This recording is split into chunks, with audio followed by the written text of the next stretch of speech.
مساء الخير أحبائي وأعزائي، مع قناتكم قناة الملكة والأمير. أعتذر إن كان الفيديو أبونا القس زكريا بطرس ضايقكم. أنا بس بوريكم إيه هي الإشاعات اللي بتطلع علينا على هذا الأب الوقور، هذا الأب الحنين، هذا الأب الذي أعتز وأفتخر به، هذا الأب. ولكن يعني لربما يكون احنا يعني مش موافقين بطريقته ان هو بيعمل نقد وكشف اخطاء الاخرين. لكن السيد المسيح علمنا المحبة، علمنا ازاي نكون متواضعين، علمنا ازاي نبشر بالمسيح بدون انتقاد. قال جئت لأكمل لا لأنقذ. اليوم شقيق الزوجة القبطية صباح خميس يطمئن الجميع على الأمن، أو يطمئن الجميع على الأمن، ووعدنا بإعادتها خلال 72 ساعة. بقلم الصحفي جلبس قدس الصغير شقيق الزوجة القبطية صباح خميس يطمئن ويطمئن الجميع بالأمان، ووعدنا الأمن إنها تعود. كشف شقيق الزوجة والأم القبطية المفقودة صباح يوم خميس جاءت تفاصيل جديدة خلال مقابلة هاتفية معه على قناة القناة، مؤكدا أن الأجهزة الأمنية طمأنته عليها وأبلغتهم بأنها تعرف كل شيء عنها، وهي الآن بخير، حيث وعدتهم أنها ستعيد ابنتهم في خلال 72 ساعة. أضاف: أختي أم الأربع أطفال وبتعيش حياة سعيدة مع زوجها الذي يعمل في الكويت، ولا توجد مشاكل بينهم منذ 21 سنة. وعندما علم باختفائها غادر الكويت على الفور وعاد إلى مصر للبحث عن زوجته. وجدير بالذكر أن الضحية صباح خميس تختفي منذ الأربعاء 5 يناير بينما كانت في طريقها لشراء ملابس العيد الساعة 5. هي متزوجة وزوجها في الخارج، وعاد بعد سماعه نبأ اختطاف زوجته البالغة من العمر 38 سنة والمقيمة في مركز القوصية بمحافظة أسيوط، ولديها 4 أطفال. وقال ابن عمها عبر صفحته الشخصية بموقع التواصل الاجتماعي فيسبوك: أرجوكم وأتوسل إليكم أيتها الحكومة، وأتوسل إلى الرئيس عبد الفتاح السيسي وعلى كل مسؤول في الدولة.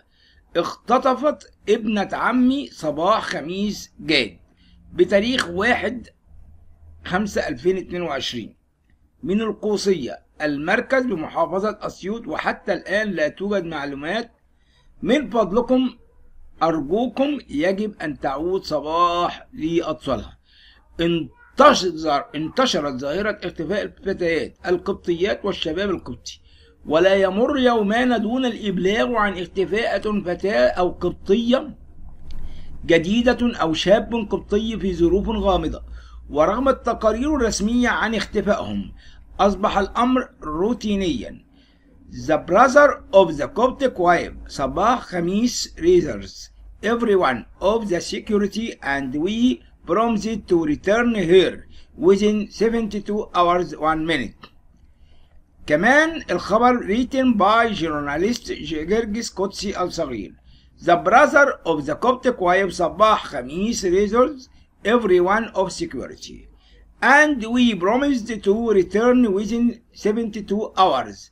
The brother of wife and the missing Coptic mother on the morning of Khamis Gad revealed new details during a telephone interview with him on El Karma Canal channel yesterday, Friday, stressing that the security services reassured them about her and informed them that they knew everything about her and that she is now fine, as she promised them that within 72 hours she would return their daughter.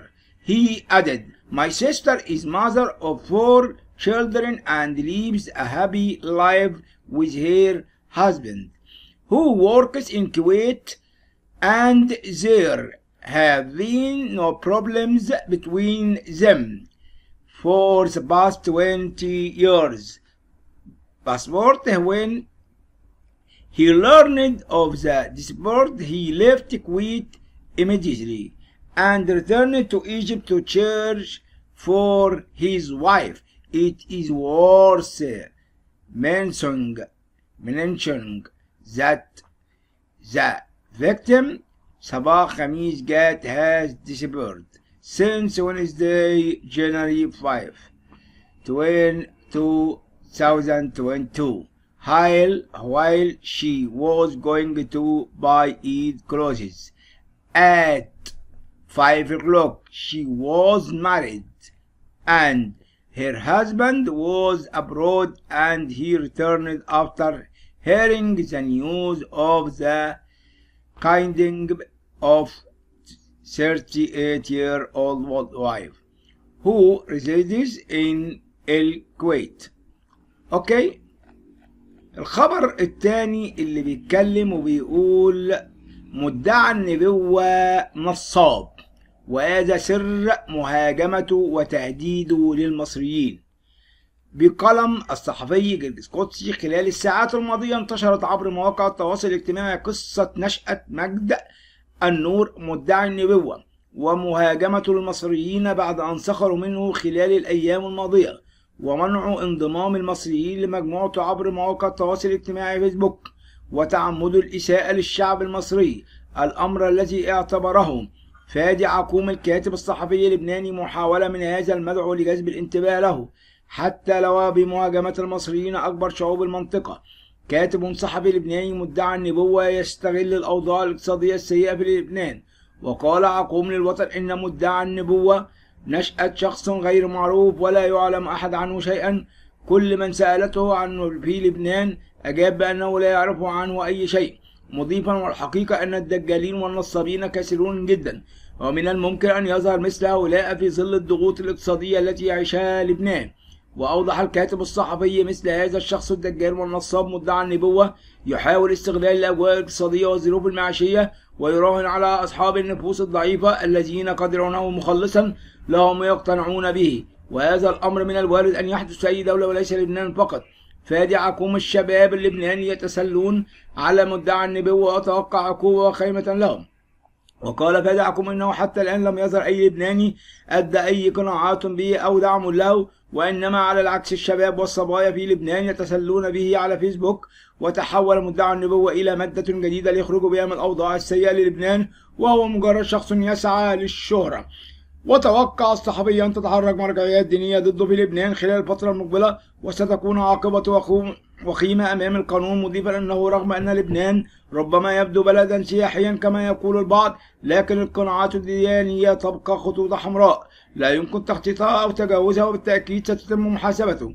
الصحفي هجوم مدعي النبوة على المصريين محاولة لجذب الانتباه. وفسر الصحفي سبب مهاجمته لنشأة مدعي النبوة للشعب المصري قائلا إن شخصا مثل هذا مجرد نصاب يريد الشهرة ويحاول من خلال الهجوم على مصر جذب الانتباه لنفسه وأضاف جذب الانتباه له كما يريد ولن يأتي إلا من خلال المصريين، هم أعرق شعب وأجمل شعب في المنطقة، والهجوم على الشعب المصري يساعد على جذب الانتباه لما لا، والشعب المصري ربما يصل تعداده إلى 120 مليون حول العالم، ومن ثم يزيد الحديث عنه أكثر. العلاقات بين الشعب بين المصري واللبناني أكبر وأقوى من أي شخص يحاول تدنيسها. وفي ختام تصريحاته قال عقوم إن العلاقات بين الشعبين المصري واللبناني أقوى وأكبر مما يقول مدعي النبوة، وأقوى وأكبر من أن يدنسها أي شخص أو يحاول المساس بها.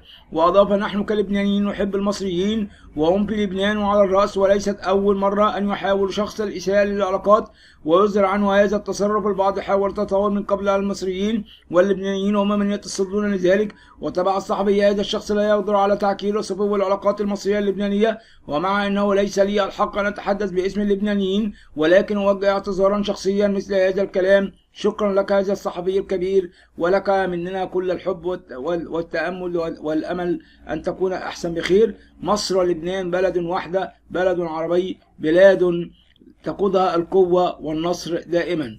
أحبائي وأعزائي، جاءنا أيضا نبأ آخر، وهو نبأ طبي: أمراض جلدية شائعة في الشتاء، اعرف ما هي الأمراض التي بلغ أمراض جلدية شائعة في الشتاء، اعرف إزاي تعالجها. بقلم الصحفي القدسي: في الشتاء يصاب الجلد بالجفاف ويمكن أن يبدو متقشرا وبائتا وجافا، ويمكن أن يصبح هدوء الشتاء عدوا لبشرتك إذا لم يتم الاعتناء بها بكفاءة. وفي السطور المقبلة ستوضح لك بعض الحالات الشائعة التي يمكن أن تحدث نتيجة التعرض للهواء البارد القاسي خلال فصل الشتاء وكيفية محاربتها وفقا لما نشره. حب الشباب: يؤدي الإنتاج المفرط للزيوت بشكل عام إلى انسداد المسام والعدوى البكتيرية وخلال الجلد الميت على بشريتك، لكن الشتاء يمكن أن يتسبب أيضا في ظهور حب الشباب دون إنتاج الكثير من الزيت من بشرتك.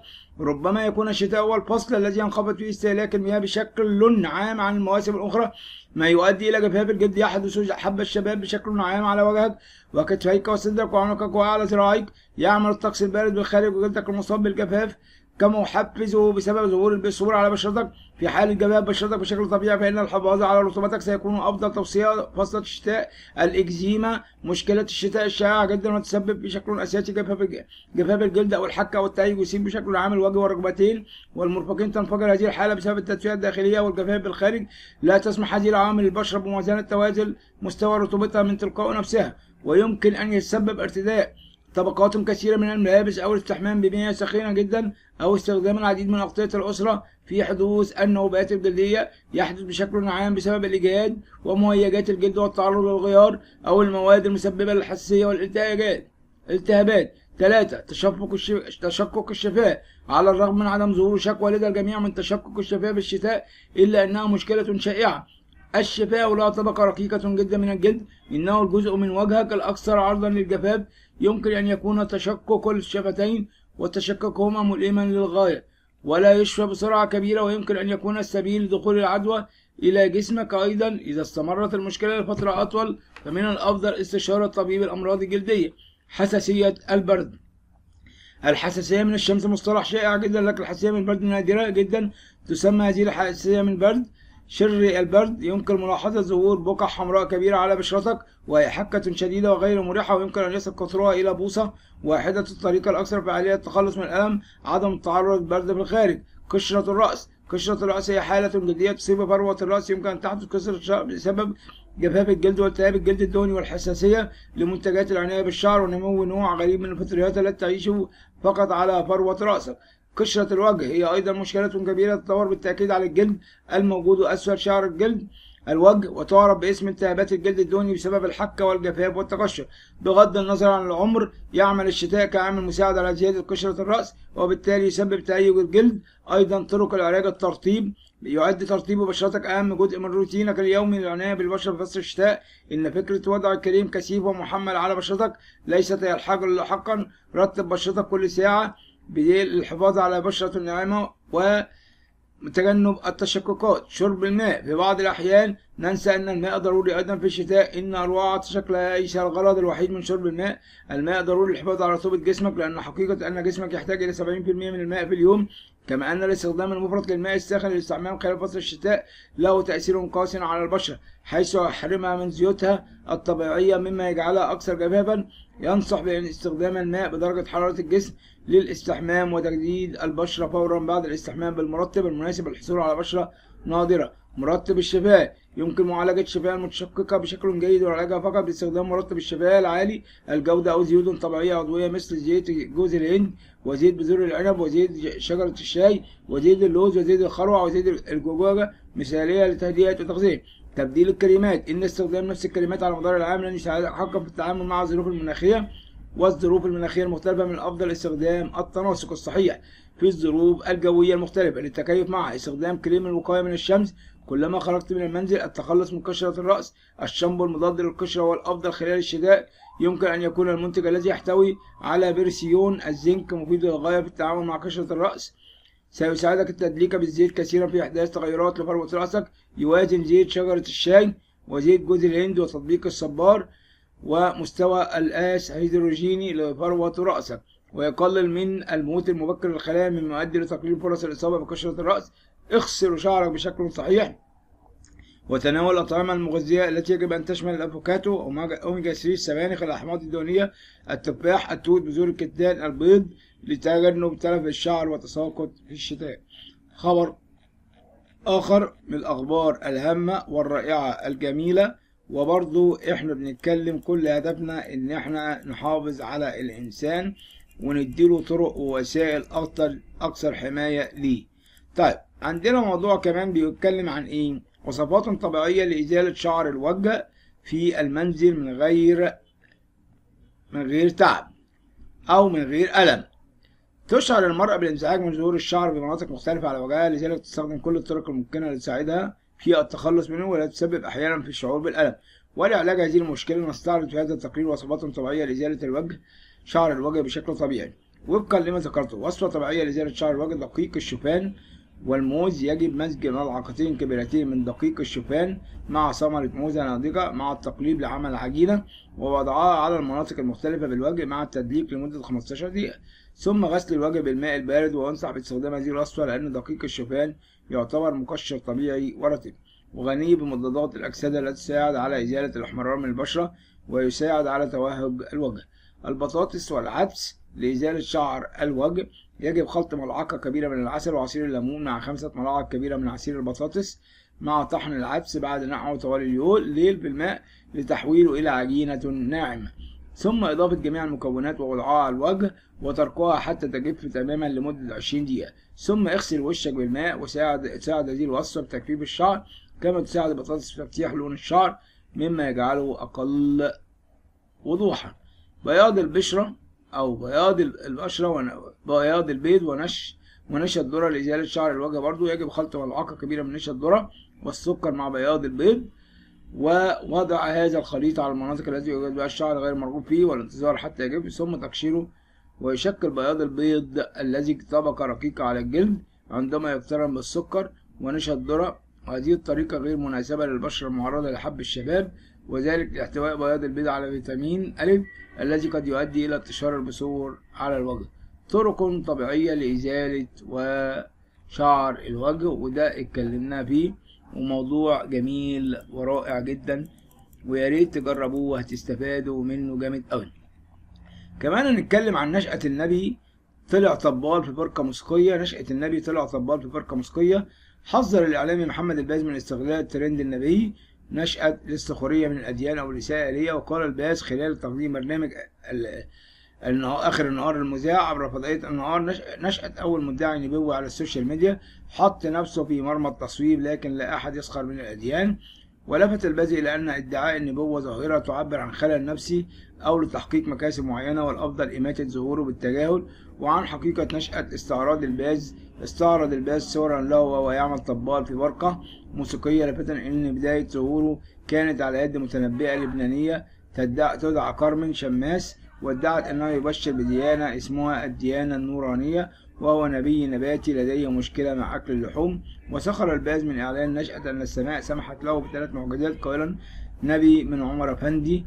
طالع يدي خبر آخر عن علق الفنان أحمد آدم على الألقاب التي تطلق على الفنانون بالأونة الأخيرة، مثل ألقاب نمبر 1، الهضبة، أمير الغناء، الجبل، ملبن مصر، قائلا: موضة الألقاب دي من زمان، ولكن يختلف حاليا إن كان الجمهور زمان هو اللي بيلقب الفنان، لكن دلوقتي بقى في واحد يعمل لقب لنفسه. وأضاف آدم خلال لقائه ببرنامج كلام مصر MBC الناس المذيع على قناة القاهرة: أنا ما بحبش شغل الألقاب ده، ولو اتعرض عليا هسمي نفسي أحمد آدم برضو من غير ولا لقب ولا أي حد قبل منه، ده حتى اسمي حلو وموسيقي. وخاصة الفيسبوك عقب الفنان قائلا: أنا مسميه السرايا الزرقاء أبليكيشن في الضياع، وضيعنا وخلى الناس كلها في الهلالة.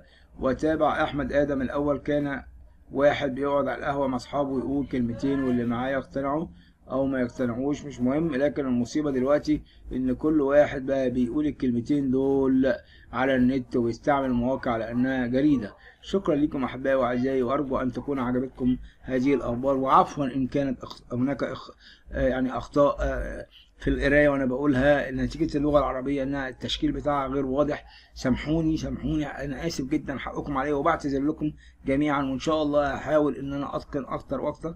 شكرا لكم والسلام الرب يكون معكم، امين. لا تنسوا الاشتراك في القناة، قناة الملكة والأمير.